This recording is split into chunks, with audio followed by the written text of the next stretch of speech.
Bismillahirrahmanirrahim. Tentang masalah makanan yang bernajis. Ya, yaitu makanan yang bernajis. Misalnya kita yaitu punya coklat. Ya, punya coklat di kebun coklat kita. Ya. Jadi buah coklat itu dimakan musang. Kalau dimakan musang, yaitu dari hasil mulutnya, lalu dia ludah. Itu dikatakan benda itu termasuk najis. Benda bernajis. Ya. Kalau bukan demikian, diambil yaitu buah coklat, dimakan oleh musang, lalu ditelan, kemudian menjadi najisnya. Berarti termasuklah benda yang terkena najis. Ya.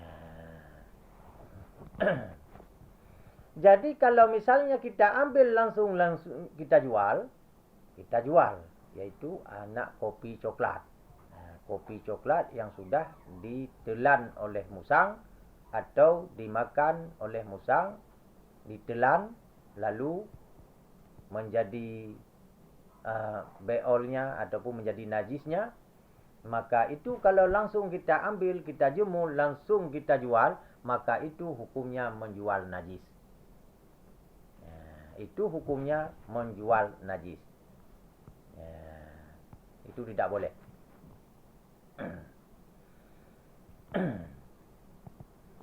Kenapa yang demikian? Walladhi yatuhura annahu in taghayyara an halihi qablal balghi walau sairan fan najisun wa illa fa muqtan najisun. Jika pada biji itu terdapat perubahan, jika pada biji itu terdapat perubahan dengan sebelumnya, masa buahnya, sekalipun hanya sedikit, maka termasuklah benda itu bernajis. Berarti sudah digigit oleh binatang, yaitu pada benda tersebut. Maka benda itu dihukumkan benda bernajis. Kalau memang sudah jadi beolnya, itu dikatakan yaitu wa illa muqtan najis, kecuali benda itu muqtan najis. Ya. Maka dihukumkan muqtan najis. Maka hukumnya harus dicuci dulu. Kita cuci, kita carak dulu hingga bersih, baru kita jemur, baru boleh kita jual, yaitu kopi coklat yang sudah ditelan oleh musang. Ya. Kenapa hal itu harus demikian? Maka di dalam hadis Nabi Rasulullah sallallahu alaihi wasallam, talabal halala faridatun ala kulli muslimin. Tuntut oleh kamu akan rezeki yang halal itu fardhu'in atas tiap-tiap orang muslim. Kita tuntut rezeki yang halal itu adalah fardhu'in kepada kita. Fardhu'in. Maka itu yang menjadi rezeki kita, punya kita, semua punya kita, harus kita bersihkan supaya bersih yang kita lakukan itu kita syarak dulu, maka baru menjadi rezeki yang halal. Sesuailah yaitu dengan hadis Nabi Rasulullah sallallahu alaihi wasallam.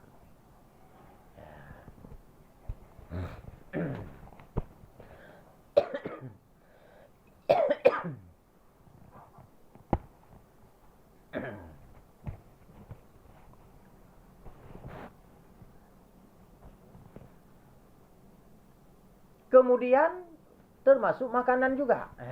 Ini sering terjadi yaitu pada kita. Sering terjadi pada kita. Padahal itu sudah berulang-ulang disampaikan oleh para guru-guru ataupun para ulama-ulama. Tapi banyak juga kita yang sering terjadi pada diri kita. Apakah itu tidak kita perhatikan, ataupun kita tidak patuh, ataupun kita tidak pernah mendengar, ataupun tidak mengetahui. Taruhlah kita belum mengetahui. Mudah-mudahan yang belum mengetahui bisa mengetahui. Coba diperhatikan. Wa nukila fil jawahir anil ashabi la yajuzu aklu samakin muliha walam yadhu' ma fi jawfihi minal mustaqdarah. Itu dikatakan yaitu tentang masalah yang sering terjadi pada kita. Yang sering terjadi pada kita. Yaitu sudah dinukirkan, yaitu di dalam satu kitab, yaitu Jawahir, daripada segala sahabat-sahabat, ulama-ulama, tidak halal. La yajuzu, tidak boleh. Aqallu samakin, tidak boleh makan ikan asin. Tidak boleh makan ikan asin, tidak halal. Muliha, yaitu mulihin, ikan asin, tidak boleh makan samakin muliha, ikan asin. Yang mana ikan asin tersebut yang diasinkan direbus, yaitu semuanya. Daging-dagingnya, perut-perutnya, darah-darahnya, semuanya direbus kemudian dijemur. Itu haram apabila kita makan. Kenapa? Itu adalah sudah berada di dalam najis. Najis di dalam najis. Najis di dalam perut sudah masuk ke dalam dagingnya, yaitu najis. Itu ikan rebus hidup-hidup.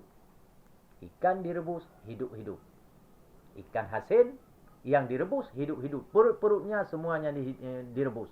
Lalu dijemur, maka itu haram kita makan. Apabila kita memperdagangkan itu, juga haram dijual belikan. Bukan makan saja. Kita, yaitu dagang. Kita dagang itu juga haram. Apalagi orang yang makan, yang beli. Itu tidak boleh. Tidak boleh.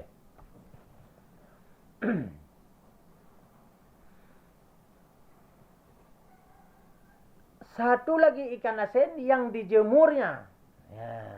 Diambil ikan asin, bukan direbus, tidak direbus. Walam yadha' ma fi jawfihi minal mustaqdarat. Dan tidak ada dibersihkan kotoran perut-perutnya. Di dalam perutnya ikan. Misalnya ikan seperti ini, ikan decis. Tidak dibersihkan perut-perutnya, kemudian diberikan garam, langsung dijemur hingga menjadi ikan asin.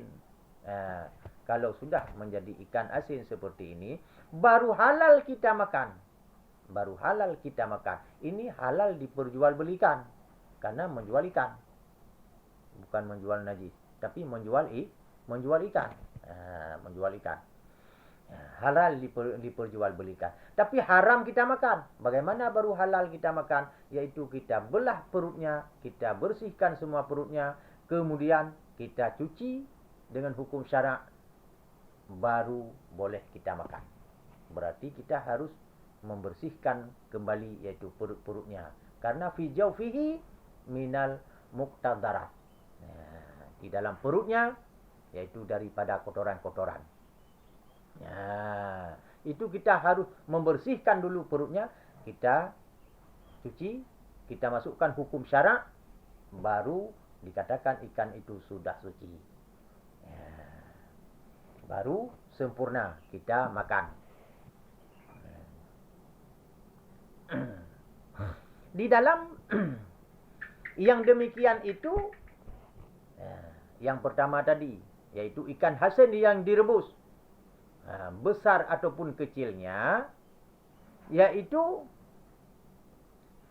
Kaken zakara syekhani jawaza aqli sagiri ma'ama fi jawfihi li unshirin tangkiyati ma fihi.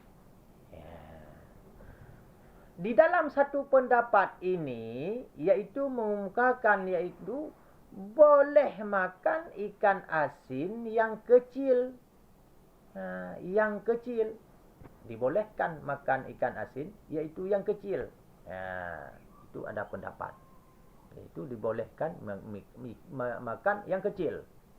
Seukuran mana kecil? Ini harus diperhatikan yang kecil. Iaitu seperti ikan karing. Ikan kareng, ikan yang dikatakan kalau di dalam kata bahasa lokal, yaitu bahasa kita, ikan karing. Kalau dalam bahasa Indonesia, yaitu ikan teri. Ikan teri. Ikan teri tidak besar seperti ini. Kalau ikan teri yang seperti ini atau yang kecil lagi, itu dijemur, kemudian digoreng, dicuci, kemudian digoreng, tidak dibelah perutnya. Itu tidak mengapa, karena perutnya tidak bisa kita perkirakan najis. Itu sama. Sama hukumnya seperti udang. Kita beli udang. Udangnya di dalam utaknya itu perut. Perut udang di dalam utak. Utaknya di dalam tahi. Tahinya itu adalah dalam utak. Maka udang dengan segala binatang, apabila dikatakan iaitu kepada kita, kalau ada orang tua dulu marah kepada kita, kamu tidak tahu apa-apa, sudah bodoh, pikiran kamu seperti utak udang. Kenapa dikatakan utak udang? Karena utak udang itu di dalam utak ada tai. Itu halal. Utak udang itu boleh dimakan. Ikan yang kecil itu seperti ikan teri, atau yang teri ada terbagi beberapa macam. Ada yang segini, ada yang kecil lagi, ada yang kecil lagi, ada yang kecil. Itu dibolehkan, itu dimakan, dicuci, tidak usah dibelah perutnya. Maka bahkan tidak tahu mana perutnya. Dicuci, diremas-remas saja, sudah enggak apa-apa lagi. Yang ada perutnya seperti bolo, ikan bolo. Seperti ikan bolo. Itu harus dicuci, dibelah perutnya, dimasukkan hukum syarak, baru halal kita makan. Itu tidak boleh dengan sembarangan beli langsung goreng makan. Enak sudah ada perut-perutnya, tahi-tahi di dalam. Itu hukumnya haram. Haram dimakan.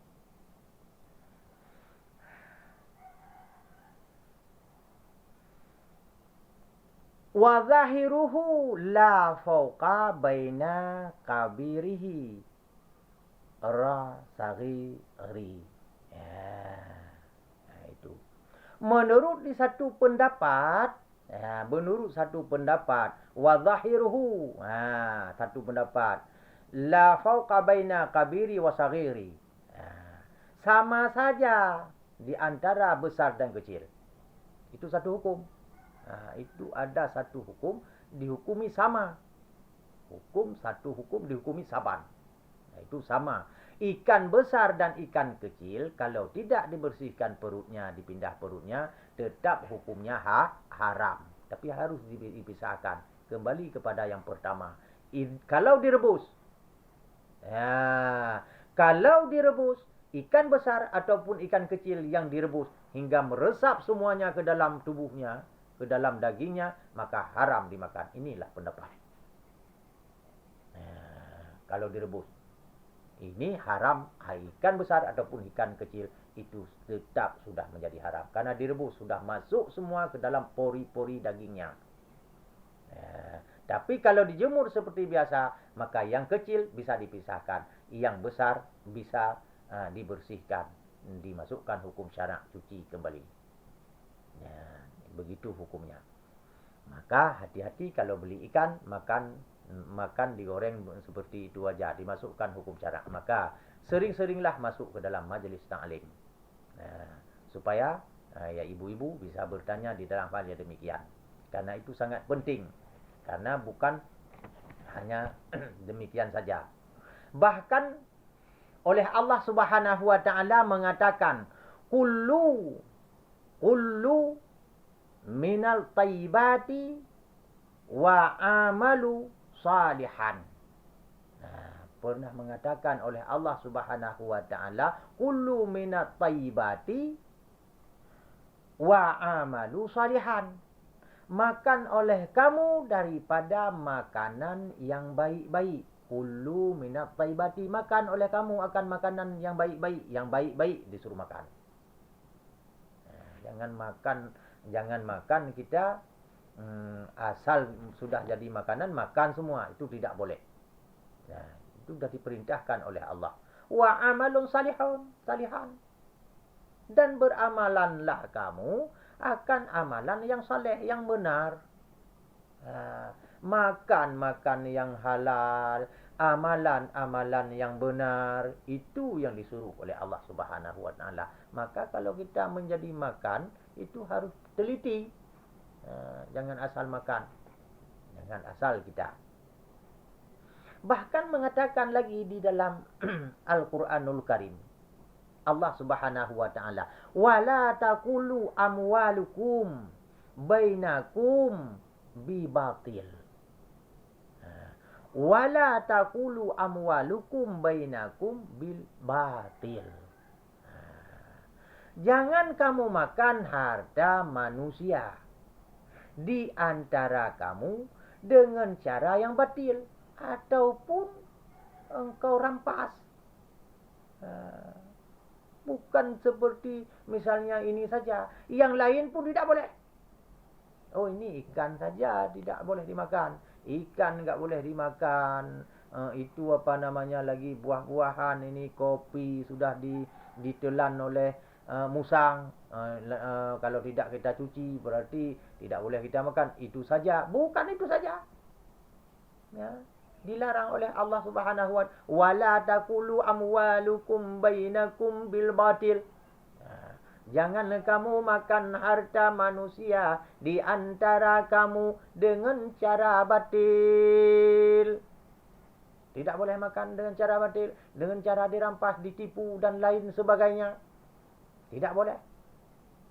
Tidak boleh makan.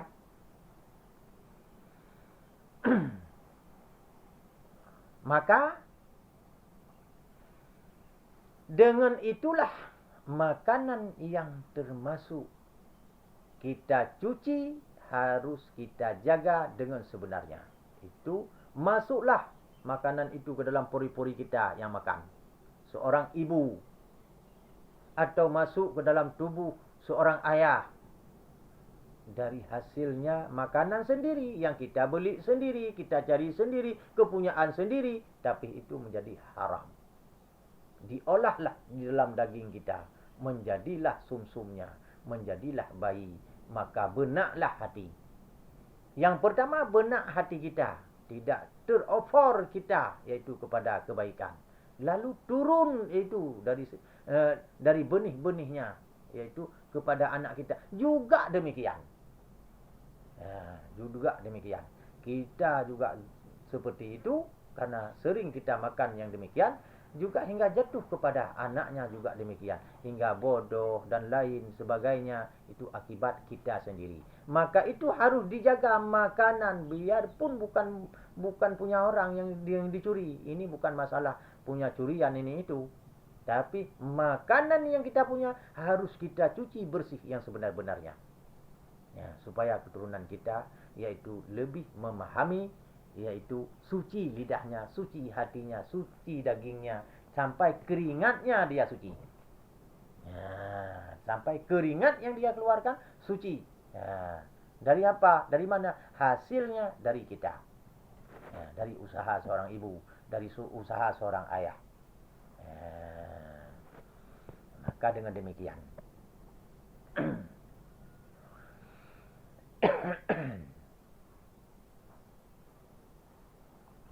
maka demikian yaitu tentang masalah najis yang kita ini harus diperhatikan kepada ibu-ibu saudara hadirin dan jamaah yang dimuliai oleh Allah Subhanahu wa taala. Mudah-mudahan bermanfaat, yaitu atas penyampaian pada kesempatan yang berbahagia ini. Amin ya rabbal alamin. Assalamualaikum warahmatullahi wabarakatuh.